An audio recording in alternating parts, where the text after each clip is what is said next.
Dagoeneko 4 ikastetxe daude Iruñako Udalaren eskola ibilbide osasungarri eta segurua bultzatzeko programaren barruan.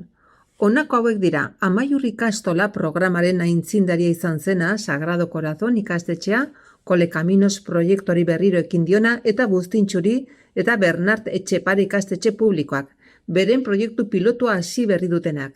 Xedea da ikastetxerako joan etorrietan segurtasunua hobetzeaz eta mugikortasun jasangarria sustatzeaz gain, ikasleen eta hiriaren osasuna zaintzea. Eskola ibilbide osasungarri eta seguruen sareak baditu jada dagozkion irudia eta seinalaztapena. Mugikortasun zerbitzuak haien proiektu pilotuak maiatzean abiatu dituzten 3 ikastetxetako eta Amaiur ikastolako ibilbideak. Aurreko urtean proiektu pilotua abiatu zenetik finkatuta zeudenak seinalaztatzen ditu.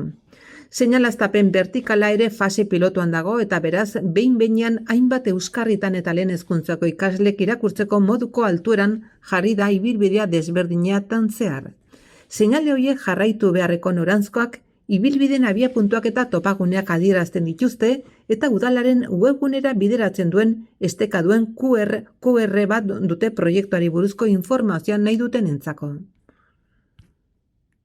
Proiektuaren barruan dauden guraso elkarteak eta familiak arduratzen dira haurren laguntza antolatzeaz. Voluntarien taldea WhatsAppeko talde baten bidez antolatzen da eta arau batzuk ezartzen ditu. Arau hoien artean bertzea honako hauek nabarmentzen dira. Aukeratutako egunean taldeari laguntzeko konpromisoa betetzea, puntualtasuna eta aldi baterako baja gertatzen bada aldez aurretik abizatzeko bete beharra. Inplikatutako familien konfiantza eta erantzunkidetasunean oinarritutako proiektua baita. Voluntarioak helduek txaleko islaitzaileak daramatzate identifikatzeko.